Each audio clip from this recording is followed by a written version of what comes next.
Gaza में आए दिन हालात भयावह होते जा रहे हैं। गाजा से आए आधिकारिक आंकड़ों के अनुसार अब तक युद्ध में 65,000 फिलिस्तीनी मारे जा चुके हैं। इस बीच पहले से ही तबाही झेल रहे इस इलाके पर अब इजराइल ने एक बार फिर पूर्ण कब्जे के संकल्प को दोहराते हुए युद्ध में नया मोर्चा खोल दिया है, जिसके बाद से इजराइल लगातार गाजा पर कहर बरपा रहा है, जिससे गाजा में दहशत का माहौल है। पिछले 2 दिनों में इजराइल ने गाजा पर 150 से ज्यादा हमले किए हैं। इन हमलों में हमास के हथियार निर्माण फैक्ट्रीज को निशाना बनाया गया। हमलों की पुष्टि इजराइल के रक्षा मंत्री ने की है। इजराइल के रक्षा मंत्री ने कहा, इजरायली सेना ने हमास के आतंकवादी ठिकानों पर कड़ी कार्रवाई की है। हमारे जाबाज सैनिक बंधकों की रिहाई के लिए लड़ रहे हैं।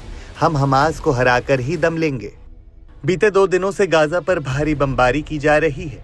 दरअसल 16 सितंबर की रात इजरायली सेना ने गाजा शहर के बीचों बीच 2 इमारतों को जमींदोज कर दिया, जिसके बाद रेस्क्यू टीमों ने मलबे से घायलों को बाहर निकाला। इजराइल दोहराता रहा है कि गाजा के आम नागरिक उसके हमले के निशाने पर नहीं होते हैं, लेकिन गाजा के निवासियों का कहना कुछ और ही है।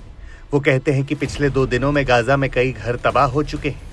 टैंक्स और फाइटर विमानों के साथ इजराइल अब समंदर की सीमाएं तोड़कर घुस रहा है। बता दें कि 1 दिन पहले ही अमेरिका के विदेश मंत्री मार्क रूबियो यरूशलेम की प्राचीन स्थल पर पहुंचे, जो दशकों से विवाद का केंद्र बना हुआ है। विदेशी मामलों के एक्सपर्ट का मानना है कि रूबियो के आने से इजराइल का मनोबल बढ़ा है। इजराइल रक्षा बल के एक अधिकारी के अनुसार सेना की जमीनी टुकड़ी शहर के बीच तक पहुंचने वाली है।